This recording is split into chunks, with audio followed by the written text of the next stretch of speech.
Hey guys, Ben here, and welcome back to another video on Supergirl Season 3, Episode 13, and today we're going to be doing my review for the episode that aired last night, and this is the last episode before we go on the 9-week break, so we've got a while until Supergirl returns, but please be sure to subscribe so you don't miss any Supergirl videos in between that 9-week break, because we're going to be making a lot of videos, so don't go anywhere guys. So overall this episode was a fabulous way to actually end this part of the season because we're going on a break, and it was a very solid episode, probably one of my favorite of the whole season. It was so good. So I'm going to be breaking down the plot points and stuff to do with character, and also we're going to be talking about the cliffhangers and some awesome stuff to do with Mon-El. The Legion's true mission. This was the main cliffhanger. Imra and Brainiac 5 have actually been hiding something from Mon-El, and that is the true mission that they're actually on. And so it seems like from what Imra actually stated in this episode, her and Brainiac 5 actually planned this out to come back in time, because we knew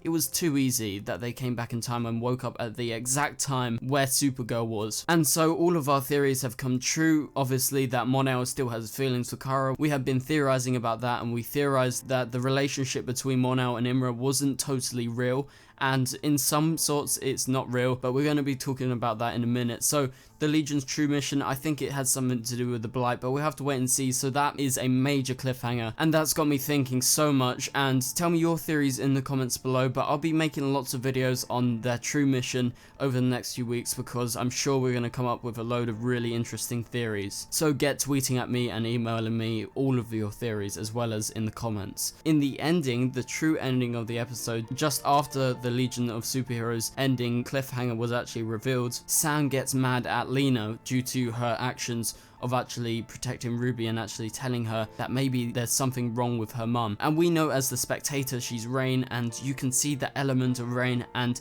at the end her eyes actually flickered in front of Lena. So did Lena see that she's Rain? She saw something. So she saw first account that something is actually wrong with Samantha, and she blacks out even when she's standing up and talking. And my theory is, if Lena actually goes to Kara and tells her about this, they can add up the dots and they could actually find out that she is a killer, considering that Julia in this episode is explored that she has those same symptoms. She snaps out of it, she snaps back in, and they can surely link that up. There's a extreme correlation between the effects of what's happening between both of these people. So near the end of the episode, before Imra actually reveals that cliffhanger information, Imra and Mon-El actually talk about what's going on, why there's been so much friction between them, although it hasn't been that evident apart from earlier in this episode, and the reason why Mon-El actually didn't call Imra to actually help in that fight battle in the subway. Mon-El actually reveals to Imra that he still has love for Kara, that he still has feelings, and although he's trying to hide it, he's trying to keep it inside of him, and obviously Jean helps him with that by talking to him, but we'll talk about that in a minute. The first time that Mon-El actually fell in love with Imra, he had this sparkle in his eye, and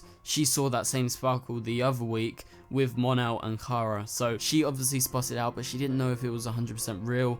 And so Mon-El comes clean and Imra comes clean, but that's the cliffhanger, so we don't know what's happening there. So my favorite part of the episode was when Mon-El and Jean actually talked together, and it was a really great moment. It was very emotional because Mon-El was actually spilling all this emotional madness. So he talks about Karamel, looking back at the good times in season 2. They talk about how Mon-El was actually more happy with Kara. He actually admits that, and it's revealed that they didn't choose to actually get married. Imra's family was against Earth on Titan, so Titan and the allies of Titan didn't like Earth, and they were actually against each other, so there was conflict, and Mon-El united the planets by actually marrying Imra. And already by that point, Mon-El and Imra were really good friends. They worked with the Legion of Superheroes there before they actually got married. So Imra and he were partners even when Mon-El was still mourning Kara after he couldn't actually get back to her, and it was his choice to actually marry her due to the unification and him wanting to be a true hero. So that was truly heroic of him. So the marriage was fake at first for a while, like Mon-El says, and then it actually turned out to become real, that he slowly began to actually feel emotions for Imra, and they fell in love.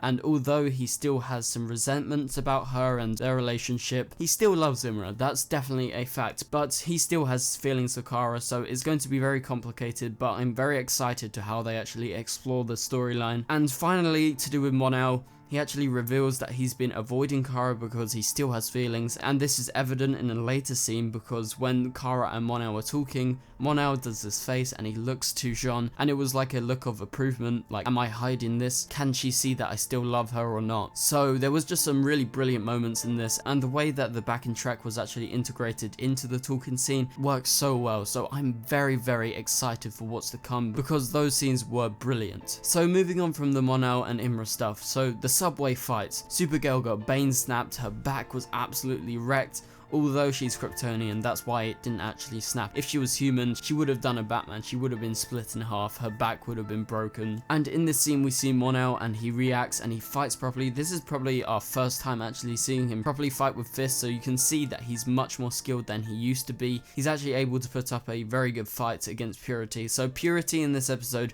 was amazing. I thought Chris Marshall was a definite standout. She's one of the best things already this season. We saw her for practically the whole episode, and I loved how Kara and Alex were so different in how they were actually interrogating. It turned out Kara was actually right, that there is still a lot of Julia in there, and that gives us hope for Rain and Samantha, and they're going to be trying to save the Well Killers rather than trying to defeat them. Now they know that the Well Killers have both sides to them, and there is a way of actually getting through to them, as experienced actually with Rain a few episodes ago. And so we get to explore Purity's powers, and it's very different from Rain and Supergirl and normal Kryptonians, so she can actually see through people. So I'm not actually sure what that ability is called, but I'm guessing it's some sort of mind reading or telekinesis or something like that. So that's very exciting, and she has a sonic scream like Black Siren and Black Canary. That was pretty awesome to see how she did that, and she could actually shake the surroundings. It was like a Harry Potter Time Turner type situation, with this tremor actually carrying on for a while. So she was really awesome in her fight scene, so I'm very excited for her. The three will walk across the land, and the blood of the weak will water the new world. So there was some really awesome lines like that, and that was in Kryptonian, and that's translated. So I get really excited when I see those Kryptonian elements in the TV show, considering they have to make it up. And I think the way that they actually interacted in that scene just before the breakout was really good between Kara and Purity. So finally I want to talk about Samantha, and in this episode, like I mentioned earlier, the ending, we don't know, maybe Lena saw that her eyes flickered red, she knows there's a dual personality thing going on, and Samantha disappears whilst at ice skating, and I actually liked that scene. I really liked it, how she just disappeared, and then Ruby was just left hanging, and I felt so sorry for Ruby because you really connect in that scene, considering your mum has just gone. Has she been kidnapped? Has she just left you? What's happening? So Ruby has a right to be scared, and I'm very happy that she's realized finally something is wrong with her mum, that she might be two different people, that she has a different personality. But anyway guys, thank you guys so much for watching this video. Please be sure to subscribe so you don't miss any Supergirl videos in the 9-week break. So Supergirl will return sometime in April, and it will carry on a full run until the summer. So I'm very excited for what's to come. So please be sure to follow me on Twitter for updates, and I can update you with the new trailers, with all the new information. I always post updates there, and also about updates when I'm making new videos. So anyway guys, thank you guys so much for watching, and I'll see you guys later. Goodbye.